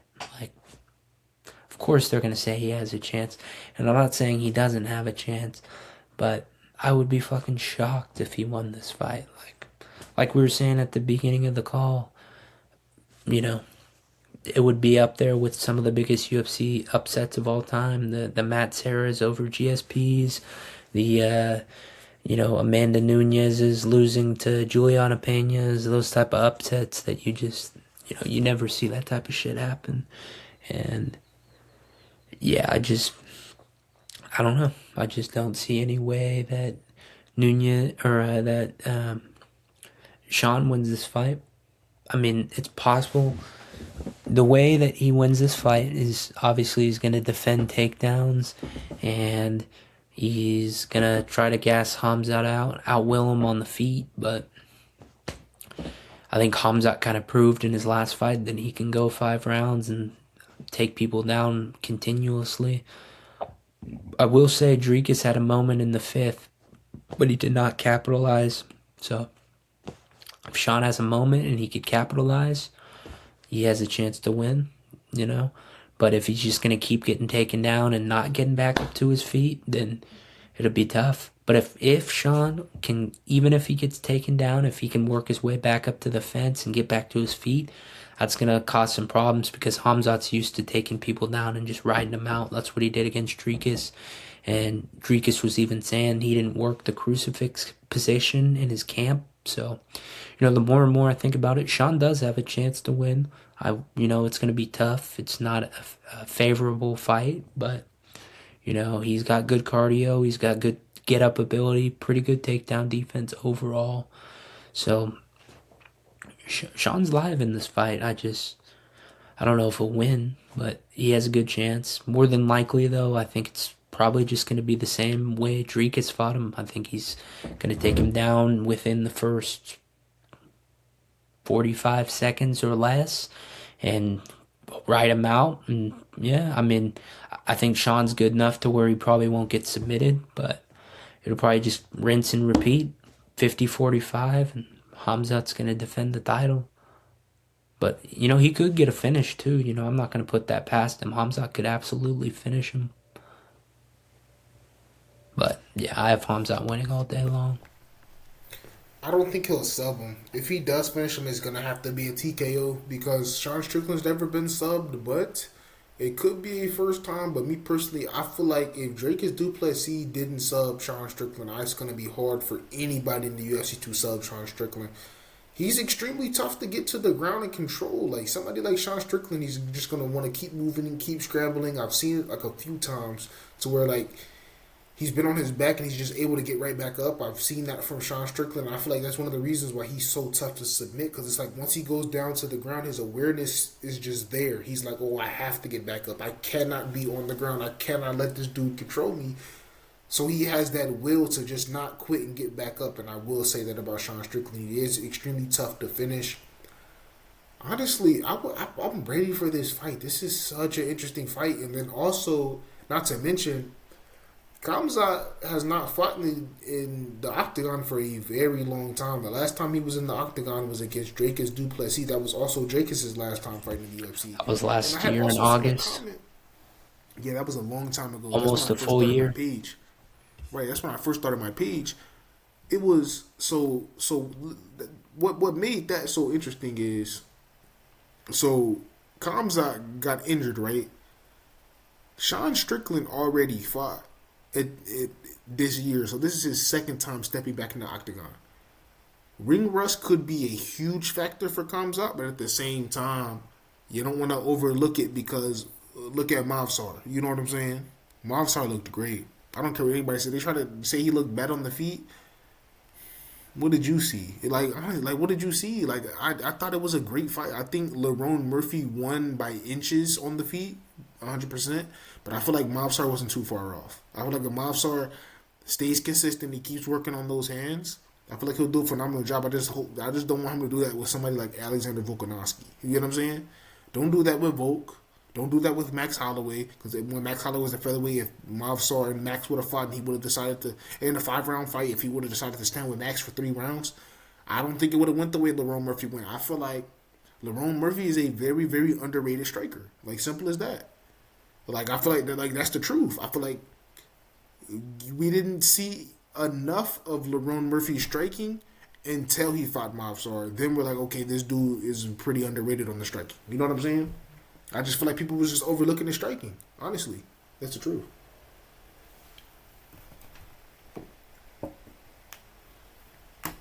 So yeah, and just one more thing that I wanted to talk about, Pete, before we finish up. What do you think is next for Jack Della Maddalena? So he was a former champion. He beat Bilal Muhammad, right? He goes on to lose to Islam Makhachev, 2 of the toughest title fights that you could ever ask for. You gave me the most suffocating fighter in the welterweight division for a very long time, and Bilal Muhammad, now he's starting to kind of digress just a little bit. And then my next fight, my first of title defense, is against Islam, and I get my belt taken away immediately. Then I have an opportunity to put myself right back in the mix, and then I go out there and I fight Carlos Prates, and Carlos Prates looks like Jesus on earth, and now I'm on a 2-fight losing streak. I lost my belt. I have people telling me that I'll never touch the title again. What is a fight that Jack Della Maddalena can fight and really get himself back up in there and also build confidence for him? Like, what do you think is a fight for Jack Della Maddalena at this point? I feel like it's very interesting. It's very tough. I think this weekend we're going to see his next opponent. I think his next opponent will be either Joaquin Buckley or Sean Brady. And I think that makes sense. Buckley, I looked it up, he's ranked 9. Sean Brady is, I believe he's down to, I want to say he's 7 now. I could be wrong. He's definitely, at the very highest, he's 6. But I think that makes sense. Both of those guys were right up there in the mix before their last loss. And yeah, he's going to need someone who's not coming on a crazy streak, you know. And I think that makes a lot of sense for him to fight one of those guys. Yeah, I think one of those guys, maybe potentially Leon Edwards is a possibility. They both lost. Leon's lost 3, he's lost 2. One of them needs a win. That fight was matched up before JDM got the title shot, if you remember. It was supposed to be Jack versus Leon in London before he fought Sean Brady. So, yeah, I think he's going to fight one of those 3 people, or he should, depending on... Although I heard Leon's booked against D-Rod, so I don't know. But I think the winner of Sean Brady versus Joaquin Buckley makes a lot of sense. That's beautiful. That's beautiful. What I was also thinking was that's nice, but I was also thinking if Gabriel Bonfim gets past Bilal Muhammad, you got to give Bonfim something nice. He beat a former champion. He had a very impressive knockout over Randy Brown. That'll move him to 20-1. You don't want to mess around with somebody who's 20-1. You want to go ahead and give him something nice. If he does get past that fight, because Jack Della Maddalena is going to want to take some time off after getting TKO'd by Carlos Prates, they could meet up later this year. You know what I'm saying? Gabriel Bonfim, Jack Della Maddalena, I think that's a good fight for both. Yeah. What Bonfim wants to keep on moving up, and I feel John like Anik was saying that if Bilal loses, that they should rematch Bilal versus JDM too. I was avoiding that. Not right now. You know what I'm saying? Not right now. Because... But, I mean... I feel like Bilal at this point... If they're going to do it again, they might as well do it right now because Bilal's 37 or whatever. He's not getting any younger. The reason why I wanted to avoid that, Pete, is because Bilal said if Islam becomes champion, I'm going to move up to 185. It doesn't look like Islam's moving back down to 155 as of right now. You know what I'm saying? So you might as well just go up to 185. After this fight, win or loss, just go up to 185. Just go. No, don't go up to 185. I mean, that's what a horrible idea. That's what he said. Yeah, he's being delusional. He said that when he had the belt. He said he was going to go up and beat Drakus. Right. No, he did, but I don't want the division moving. I just don't want the division moving in the wrong way. Just don't take up space. No disrespect to Bilal Muhammad. I just feel like if you're gonna go to 185, just go right now, and you can go fight Vicente Luque. He's not going to. Why would they do a trilogy too? That would be so dumb. The fight we all asked for, Bilal versus Luque 3. I mean, that's for him to move up to 185. This time it'll be at 185, brothers. But this was an amazing video. At the Apex again. Shout out to Amanda Lemos. Shout out to Melissa Gatto. Shout out to Karini Killer Silva. Shout out to Julia Palastri. Shout out to Talita Alencar. Shout out to Ketlin Fiera. And many others. Shout out to Markel Maderos. Shout out to Davison Figueiredo. Shout out to Peterson Vieira. Shout out to Jordan Marajo. Love y'all. Much love and respect. I appreciate y'all all taking the time out of y'all days to just show me love. Text me back. It just means a lot. And I just hope one day that we can link up in the future. And I'm going to continue to keep pushing. Shout out to Pete. Pete is the best. And he will continue to be the best. And I wish nothing but success for you and your beautiful soul. You are an amazing person, and I am blessed to be a part of your journey. Let's go. Amen, brother. Amen. Amen. Much love and respect to you always, Pete. For sure. Too, it's bro. Always good talking to you, my brother. Always. Yes, sir. Yes, sir. You gotta hop off? No, I don't gotta hop off right away, but like I just wanted to make sure I showed you my love, brother. You know what I'm saying? Appreciate that, man. Now, much love to you, man. You've been grinding every day on this journey and just, showing love to everyone, making your way, showing up every day, staying consistent, working hard, and just, doing it with a smile on your face, working hard behind the scenes, the stuff that people don't see. And, man, just, amen. Estoy bom. Tempo é todo. But, yeah, no, facts. I mean, OKC, KFC, UFC, Lakers in 5. Abu Spumble, Royal Rumble, John, absolutely. Mr. Fumble.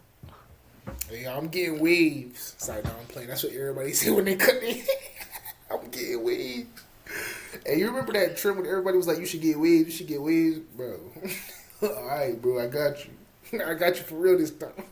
It's like, nah. My hair's getting long, bro. I gotta get a haircut respect soon. Always. That's a fact. My hair used to be hella long.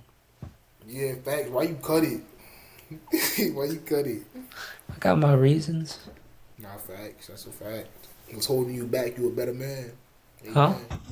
I said it was holding you back. You a better man. Amen. Amen. Yes, sir. Kobe. LeBron. What do you think about what do you call it? What do you think the best fight of the year has been so far, in your opinion? Your most fun fight to watch of the year? Because see, look, my thing is, I do awards, Pete, and I feel like you need to do awards. I'm gonna do awards every single year, and I'm gonna be honest. I'm gonna say it now. I'm gonna say it on record. This year. I have mad awards. I'm talking about. I'm doing at least 3 to 4 fighters for my fight of the year. I'm gonna do 1 fighter of the year, and I'm gonna do like 3 honorable mentions. I'm gonna do my fight of the year, and I'm gonna do like 2 honorable mentions. I'm gonna do my submission of the year. I'm gonna do like 2 honorable mentions. Then I'm gonna do my breakout fighter of the year. I'm gonna do like 2 honorable mentions, and I'm gonna do my submission of the year, knockout of the year, all that. You know what I'm saying? But as of right now, my fun fights to watch this year was definitely Paddy Pimblett versus Justin Gaethje. That was a banger. Mario Batista versus Vinicius Oliveira. That was a banger. The Horiguchi Amir Albazi. That was a banger.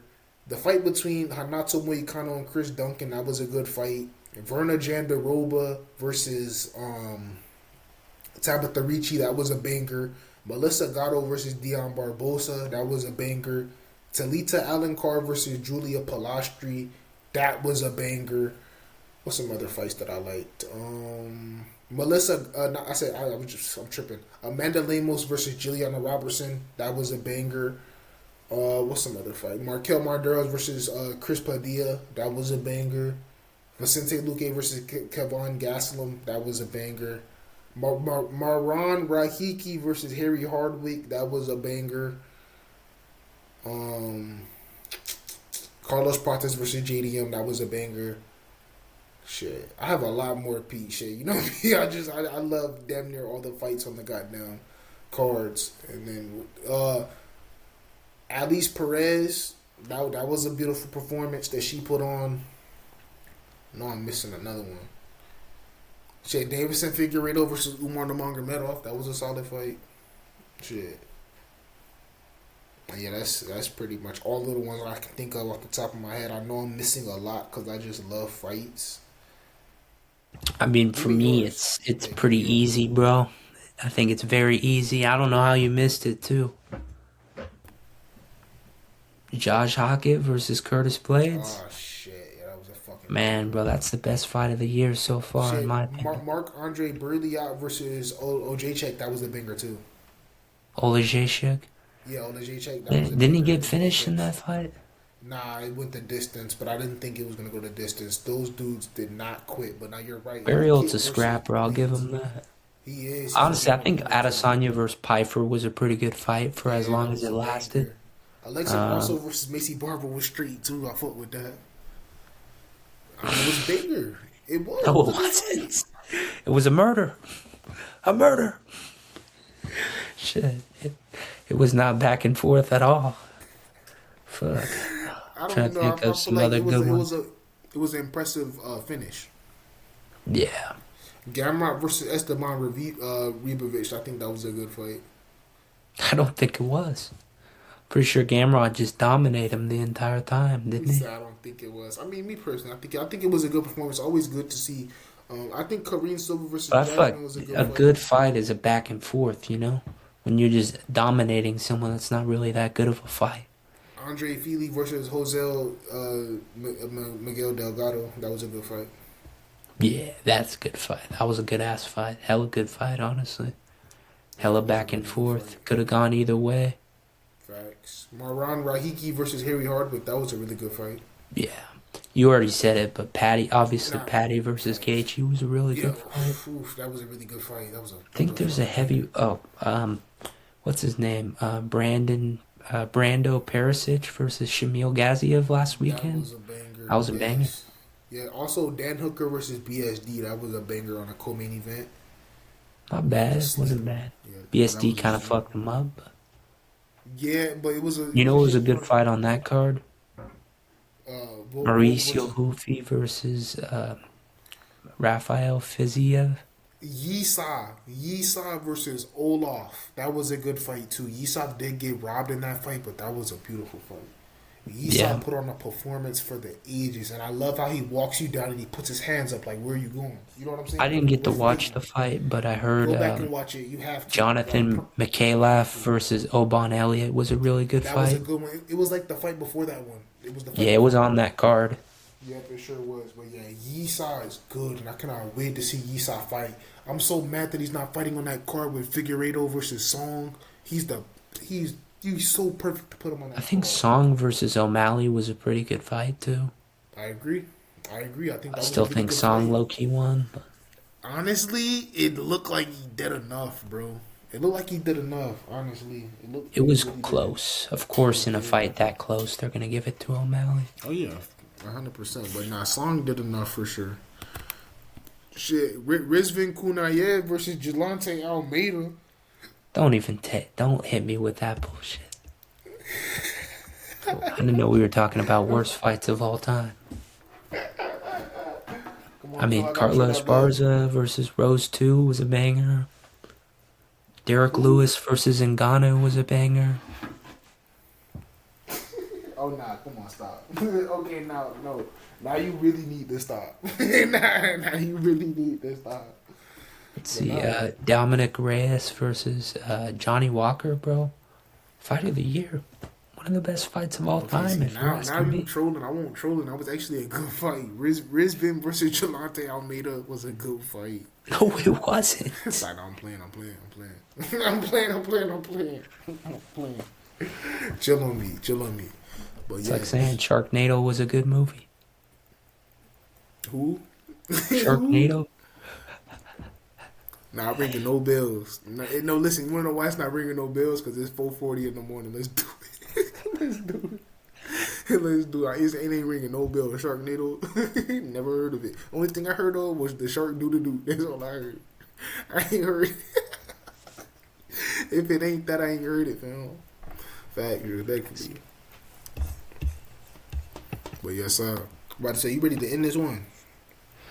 Yeah, I'm about ready.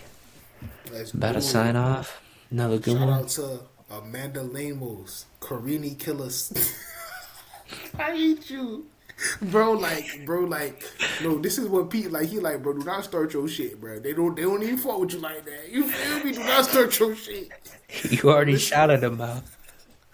Oh nah, thanks. I just had to one more time. Feel me? It's only gonna be like a couple, but shout out. And I'm about to name like 100 people. Shout out fucking LeBron James, Michael Jordan, and Kobe Thanks. Bryant. Nah, facts. Shout out Alex Shout out all Pereira. my friends though. They know exactly who they are. Shout out to Melissa Gatto, Karina Killasova, Amanda Lemos, Julie Palastri. The list goes on. Peterson Vieira, Jordan Soups Marajo. MMA preview. Facts. Shout out to CPETEMMA248. Shout out to Soups MMA preview. On God though. Shout out to that boy. Shout out to High Guard MMA too. That's my dog. Shout out High Guard MMA. That's the GOAT. That's my real. GOAT. We got to get him Shout on out. soon. I talked to him. Shout out. Oh, for real. We got to get him on. And shout out to Max Warren. That's my guy. Shout out to Max Warren too. Yup. Shout out to Oz Smoker MMA. Shout out to Hot Smoker MMA. Right. Shout out to Brendan Fitzgerald, not Brad Shout out to Fitzgerald. Brendan Fitzgerald. Yep, James shout out to Anik. Facts. Shout out to Markel Monteros. Right. Chris Padilla. Facts. On God. Facts. And shout out, last but not least, you know what I'm saying? Shout out to Marlon Cheeto Vera. Shout out to Dominic Cruz. And shout out to David Martinez and Melissa Martinez. Those are all my shout outs right there. Facts. Now shout out Josh Thompson, the real punk. On God, the real GOAT. Everyone tune in to Weighing In podcast. Fuck Angelo, he's a bitch. Josh Thompson's a real one. Amen. God signing off.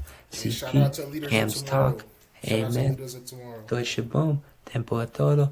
Boa noite, meus irmãos.